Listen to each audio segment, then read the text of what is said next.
For all your dogs getting buried, that's a K with all these nines. He gon' see Pet Cemetery, nigga. Ooh, what's going on? Witty P coming back with another one. Let's get it. You know, I gotta keep the fire coming. And you know, I've been on this Kendrick and Drake, you know, the battle and shit like that, as they've been dropping their tracks and shit like that. I've been, you know, giving updates, you know, as far as what's going on in the battle. And I want to talk about the aftermath of the, you know, Drake and Kendrick Lamar battle. You know, I love hip hop. I love competition. Kendrick Lamar, one of my favorite artists. I like Drake as well. He showed, he can rap when it's time to rap. But I want to talk about the aftermath of this battle, and I want to talk about why Drake chose to, you know, go toe-to-toe with Kendrick Lamar. And I want to break down each track and the energy behind the track. Not the lyrics, just the energy behind it. And looks like Drake, he's been forced to call the dogs off. Yes, Kendrick has forced Drake to call the dogs off after the Heart Part 6. That was basically his bow out song. It seemed like even the energy behind it. And he said he's not going to, you know, basically said, I'm done with this shit. Basically, Drake said in the Heart Part 6. That's what he said. And why I feel like Drake picked Kendrick Lamar to battle, we all know Kendrick Lamar, one of the top lyricists in the game, and they consider Drake, J. Cole, and Kendrick like the big three or whatever. You know, I never fed into that, but I can understand why they push that narrative.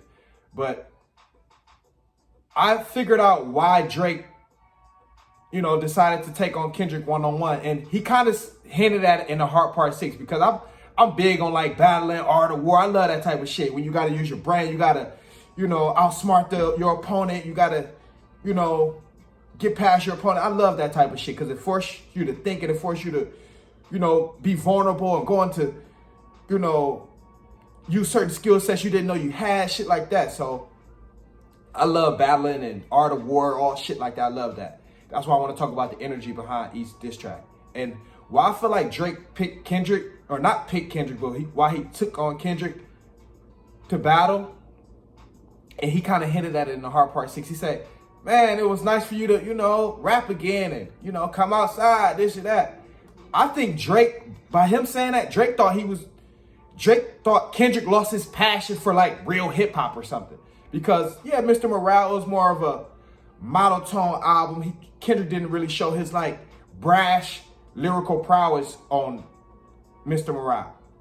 You know, the Big Steppers. He didn't do that. And if we want to be real, Kendrick hasn't shown that brash lyrical ability for a while now, if we want to be real. And he reminded everyone throughout this beef, man, Kendrick is probably the top lyricist in the game, and he's one of my favorite artists. Like, I love guys like Jay-Z, Pusha T, Kendrick, you know, Biggie Smalls, Nas, you know, I love lyricists. And Kendrick reminded everyone, I haven't gone anywhere, I'm still the boogeyman. And I think Drake thought Kendrick lost his passion, or he thought he was going to catch K-Dot slipping. Talking about it's nice for you to rap with us again, come outside, this and that. He was basically saying, shit, you reminded everyone what you're capable of. And I think Drake is better on offense. And what do I mean by that? Drake is better when he feels like his opponent doesn't know what he's going to do. But once his opponent, like Pusha T, guys like Kendrick, when they can lock in on him and they know his every move, he's not as strong. But when Drake can be on offense and kind of dictate everything, that's when you see Drake at his best. Real talk. And Drake, he realized Kendrick, no, he hasn't lost. He's still the boogeyman. Kendrick Lamar is still the boogeyman. He is. And Drake thought he must have lost his passion or something. That's why at the end of Heart Part 6, he started saying, nice for you to come outside, rap with us again, you know, get the pen out, shit like that. He's basically saying, I'm calling off the dog. It's a rap. Kendrick made Drake call off the dog. But let's break down each track and the energy behind it. Not the lyrics, just the energy behind it. First person shooter with Drake and J. Cole.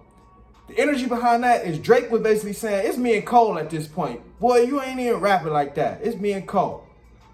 You know, we stand at the top. That's what first person, that's the energy I got behind that. Like Drake, and they say Kendrick was actually supposed to be on that song, but probably when Kendrick declined, Drake probably said, I talk my shit, it's me and Cole at the top. You know what I'm saying? So that's basically them, or Drake feeling like shit. It's just me and Cole, excluding K-Dot. Okay, Like That comes out with Kendrick featured on Future, Metro Boomin. Like That. Kendrick say, nah, it's not just y'all two. Actually, it's just me. Nigga, it's just Big Me. Nigga, fuck the big three. Nigga, it's just Big Me. Nigga, wow. You know, Kendrick say, nah, it's just me. So that's the energy behind that. Kendrick saying, and if I gotta go to war with either one of y'all, Cole or Drake, I'll do that. For all your dogs getting buried, that's okay with all, come on. He was basically saying, if I gotta go to war. So that's why I say Drake was forced to call off the dogs. You know, Drake had the album for all my dogs. So Kendrick, on Like That, he basically saying, fuck that. It's just me. Fuck what y'all talking about, it's just me. So after Like That, you have Push-Ups come out. Push-Ups come out. This where Drake taking shots at, you know, he taking shots at Ross, he taking shots at Kendrick, you know, Weeknd. You know, he taking shots at a few people. This is when he start this, it's a 20v1. He starting this narrative. This when Drake starting the 20v1 narrative. He took shots at Metro Boomin on Push-Ups. So Drake, but by dropping Push-Ups, he basically saying, nigga, it's me versus everybody. So basically Drake is saying, you can't, basically Drake was saying on Push-Ups, I'm battling a lot of different guys. So even if I might, if something happened throughout this battle, always remember, it's 20 verse 1. Drake kept trying to paint that narrative that it's 20 verse 1 and Push-Ups. So I don't even care about Taylor Made because that had some AI shit. I don't like none of that fake shit. Get that shit the fuck out of here. I don't even care about Taylor Made freestyle. Get that the fuck out of here. I don't even care about that. But Push-Ups, it was a legit song. Drake was spitting. He was doing his thing. And Drake painted the narrative 20v1 and Push-Ups. So Kendrick drops Euphoria. You know, 3 weeks later, Kendrick drops. He drops you 17 days, 18 days later, they say Kendrick drops Euphoria. During Euphoria, Kendrick basically saying, ha, here we are. Here's the battle. Let's go. It's me and you. It's me versus you. One-on-one. Kendrick dropped Euphoria. This is a direct diss to Drake. Kendrick is letting everybody know it's battle time. I dropped my shit. You dropped your shit. Kendrick dropped 616 later on that day.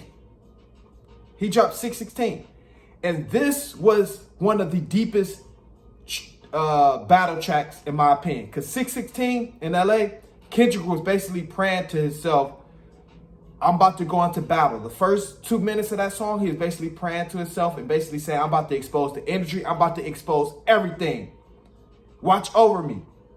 Because I only want peace. I only want happiness. But this is something that I have to do. Kendrick say opportunity is lost when you don't go to war. So Kendrick knew this was bigger than me. In 616 LA, Kendrick knew this battle is bigger than me. I have to do this. This is a bigger cause. This is for the culture. This is for the industry. 616 LA, that was real deep because Kendrick basically was saying a prayer to himself. He said, fuck the industry, fuck everybody. I'm about to go head first. I don't give a fuck. That's what Kendrick was saying in 616 in LA. Then Drake drops Family Matters. Drake was, he was spitting on that shit. Family Matters still one of my favorite tracks throughout this battle. When Drake drops Family Matters, he thinks this shit over with. He thinks it's over with. And it had 3 different beat changes and shit like that. Drake was floating on that motherfucker. And you probably would have thought it was over with. But an hour later, Kendrick dropped Meet the Grams. And Meet the Grams, I'm going to talk about the energy from Family Matters first before I get to Meet the Grams. Energy in Family Matters, he was exposing Kendrick basically, saying, or trying to expose Kendrick, I should say, that you're not this old saint of a guy. Like, no, you like to dibble and dabble too. You're not so pro-black. You know, that's the narrative Drake was trying to paint in Family Matters. You're not so pro-black and shit like that. You got some blemishes. You know, you don't just deal with black people like, you like to, dip on the other side as well, you know. We get that you like to put gin in your juice. You know, Drake was spitting on that shit on Family Matters. So he was basically trying to say, hey, Kendrick ain't so perfect. I know he tried to paint this narrative like he's so pro-black. Nah, he's not. So that was the energy behind Family Matters. Drake was saying, hey, hold on. He ain't all this, you know, this backpack pro-black rapper like y'all keep trying to paint.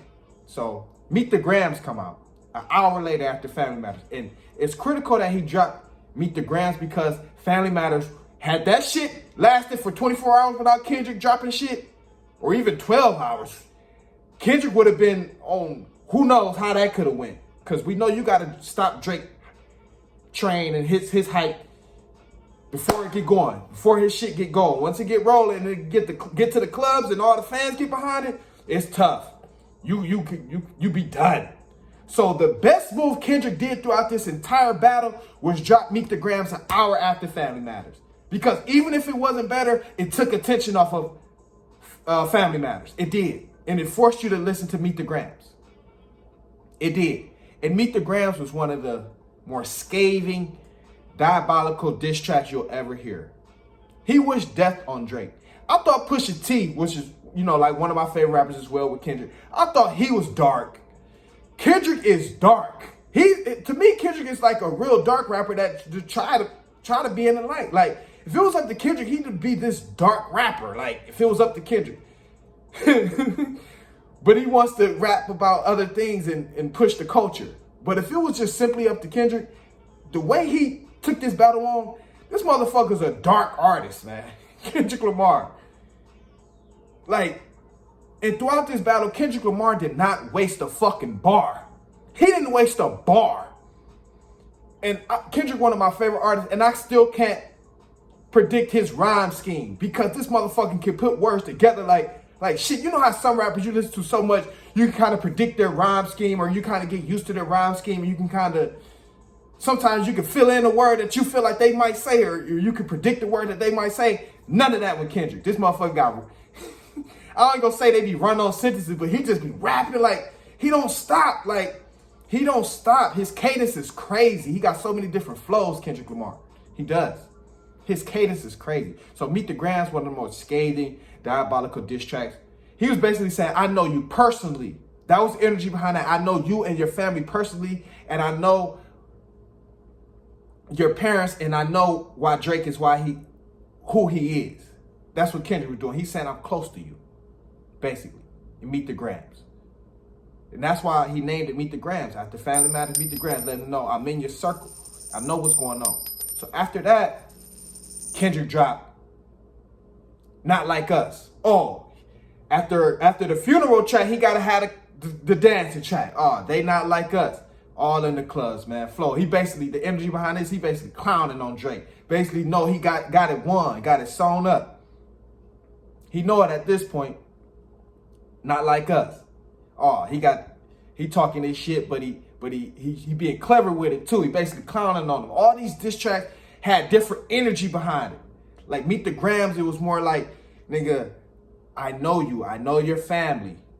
I know everything about you inside and out. 616 in LA, he basically talking to the industry, you know what I'm saying? I'm about to go to war, pray for me, you know, talking to himself like I have to do this. This is a bigger cause. Euphoria, he basically saying, oh, it's on now, one-on-one. It's on now. That's what the energy behind Euphoria. And after he dropped Not Like Us, Drake drops The Heart Part 6. And that's his song, basically, he was calling off the dogs. He called off the dogs on that track, and he basically said, I'm throwing in the towel. And he thought Kendrick was going to drop another song after him because he thought he know Kendrick moves. He didn't know Kendrick moves. Kendrick was playing chess. He was playing checkers. So he thought he was a step ahead of Kendrick. Nah. Kendrick say, have you ever thought that OVO is working for me? He said that at 616 in LA.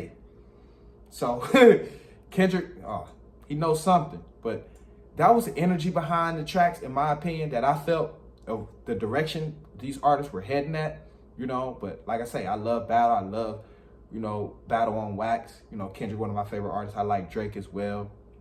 And looks like Kendrick has made Drake Call off the dogs for all your dogs getting buried. That's a K with all this nine. He gonna need a pet Simmons. Come on, man. K-Dot, some of the craziest lyrical prowess I've ever seen, ever heard. Oh my God, Kendrick. He dropped more music in 2 weeks than he probably did in 2 years. Kendrick. But no, let me know what y'all think. That was the energy behind it. I love it. Hip hop battle. That's what we do, baby. I love it. Competition, baby. You gotta compete. You want the number one, you gonna say you the best. You gotta go for it, man. Content creator call me out. Man, you gotta show me he the best. Shit, I feel like I'm the best. I ain't got 1,000, 2,000 subscribers. I don't need none of that. I still feel like I'm the best. The way I can edit, do my shit, talk about different topics, shit like that. I feel like I'm the best. I don't care how many subscribers I got. I feel like I'm the best. What I can do, I'm a one-man army. You know what I'm saying? I don't have nobody editing my video. I do this shit myself. I feel like I'm the best. You know, shit. You probably feel like you the best. You know, you do your shit. That's how I feel. But let me know what y'all think. Just send down in the comments. Keep the fire coming so you can help us share the video. Go ahead and hit that cash out. I love it. We out.